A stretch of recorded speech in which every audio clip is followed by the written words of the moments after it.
kabarnya teman-teman? Semoga dalam keadaan sehat walafiat ya. Hari ini aku mau buat budgeting untuk bulan Desember ya teman-teman. Perencanaan keuangan ini sebenarnya dari zaman aku masih sekolah aku udah bikin perencanaan keuangan aku. Tapi yang model sederhananya gitu loh teman-teman, cuma pemasukan, pengeluaran kayak gitu. Ini setiap bulannya tuh sebenarnya aku sudah membuat budgeting perkiraan uang aku, tetapi karena tidak konsisten dan selalu lupa untuk mencatatnya, jadi kebablasan teman-teman. Jadi untuk seharusnya ini aku budgeting untuk biaya mingguan aku itu terpakai untuk jajan lah, untuk belanja yang enggak dibutuhkan banget gitu. Dan ini di awal bulan Desember dan di bulan penghujung ya di tahun ini aku tergugah lagi untuk membuat budgeting, dan semoga bisa konsisten ya teman-teman. Langsung saja aku mulai. Ini pertama-tama aku mau bikin judulnya bulan Desember tahun 2022. Dan ini aku menggunakan metode kakebo ya teman-teman, yaitu metode yang digunakan oleh orang Jepang untuk mengatur keuangannya, yaitu dengan cara mencatat seluruh anggarannya yang dipos-posin gitu teman-teman, seperti mencatat pemasukan dan perencanaan pengeluarannya setiap bulan, dan tentukan jumlah tabungannya terlebih dahulu di awal, terus memisahkan keinginan untuk kebutuhan yang lain-lain. Dan ini yang pertama yang kucatat adalah pendapatan aku yang besarnya sekian-sekian. Dan yang kedua yaitu pos untuk membayar hutang ya teman-teman, mencicil hutang. Hutang ya teman-teman harus diutamakan, harus didahulukan ya teman-teman. Jangan dikesekian-sekianin. Pos selanjutnya yaitu untuk tabungan ya teman-teman. Jadi tabungan ini juga harus dari awal kita nerima, harus langsung dipisahin ya teman-teman, atau langsung ditransfer ke rekening tabungan. Dan ini aku ada 3 bagian untuk kategori tabungan, yaitu arisan. Arisan itu saya anggap sebagai tabungan ya teman-teman. Dan yang kedua itu biaya pendidikan untuk adik. Terus dana darurat. Dana darurat ini sangat penting ya teman-teman untuk diadakan ya, supaya kita kalau misalkan dalam keadaan urgent darurat itu kita ada simpanan untuk membackupnya teman-teman. Soalnya kan kita tidak tahu ke depannya bagaimana ya teman-teman, tidak bisa diprediksi akan terjadi seperti apa ke depannya kayak gitu. Dan pos selanjutnya yaitu biaya yang tetap ya teman-teman. Dan ini biaya tetap itu biaya yang setiap bulannya dikeluarkan ya segitu-segitu terus ya teman-teman, seperti bayar kos, untuk kasih uang jajan adik, untuk kasih orang tua, itu masukin di biaya tetap ya teman-teman. Dan yang terakhir yaitu biaya yang berubah-ubah ini setiap bulannya, misalkan biaya bulanan, biaya untuk mingguan, terus uang bensin, internet, itu aku masukin di bagian biaya yang berubah-ubah. Untuk belanja bulanannya aku budgetin sebesar 300.000 ya teman-teman. Itu cuma paling untuk beli beras, minyak goreng, untuk persabun-sabunan. Dan untuk belanja mingguan aku budgetin itu 600.000, jadi per minggunya itu 150.000 teman-teman. Untuk bensin itu 120.000 selama sebulan, itu kadang pun masih tersisa ya teman-teman. Terus dengan internet ini aku budgetin 50.000 aja, soalnya di kosan udah pakai wifi, terus di kantor juga gunain wifi, jadi bisa lebih hemat ya teman-teman. Nah ini aku sudah selesai mengepos-ngeposkan uang ini mau kemana aja, dan sekarang aku mau menjumlahkan uang tersebut dan sisanya nanti tinggal berapa ya teman-teman. Apakah over budget atau malah lebih ya teman-teman.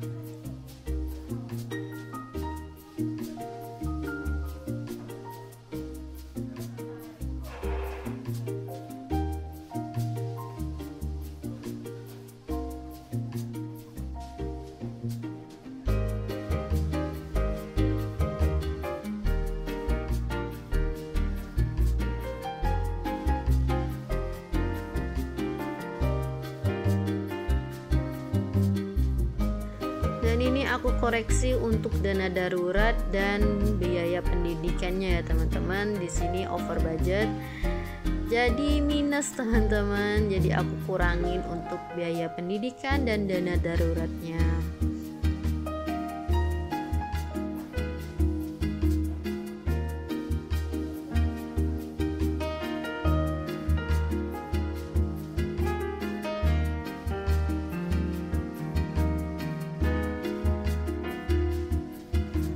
Jumlah uang setelah aku sudah membayar untuk hutang dikurangin dengan biaya tabungan, terus biaya tidak tetap dan biaya tetapnya ya teman-teman. Jadi sisanya itu hanya Rp80.000, dan biasanya sisanya ini akan aku masukkan ke dalam dompet aku untuk apa ya teman-teman, untuk jajan.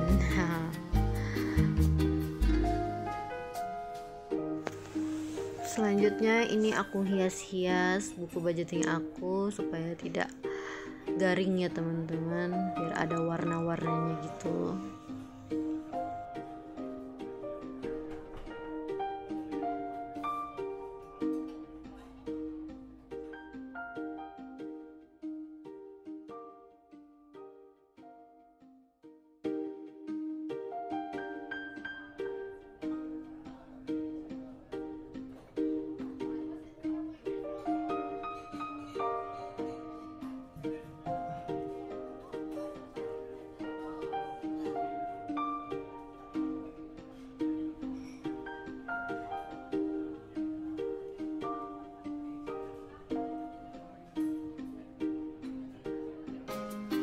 Nah selanjutnya ini aku akan membuat tracker budgetnya ya teman-teman.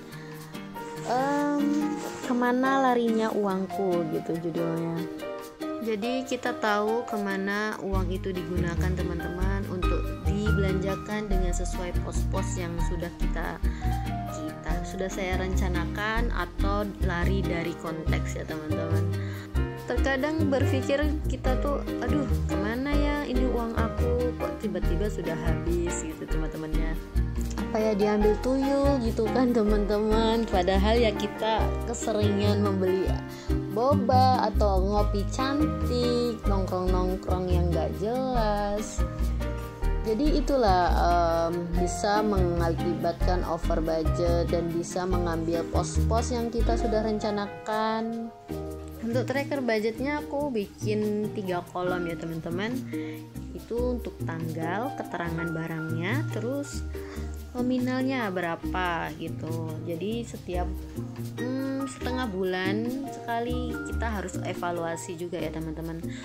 Apakah ini kita sudah di jalan yang benar sesuai pos-pos yang sudah kita buat, atau kita melenceng ya teman-teman.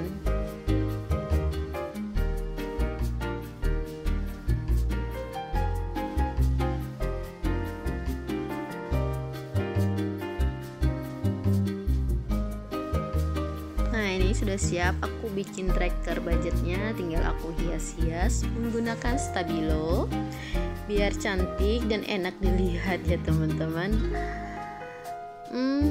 Jangan lihat cantiknya doang, tapi harus tetap konsisten membuatnya, dan jangan lupa untuk dicatat setiap pengeluaran yang kita keluarkan ya teman-teman. Kalau nggak begitu bakalan terjadi lagi seperti di bulan-bulan sebelum-sebelumnya. Sudah membuat anggaran tetapi setiap pengeluaran tidak pernah dicatat. Malas untuk mencatatnya lagi ataupun lupa.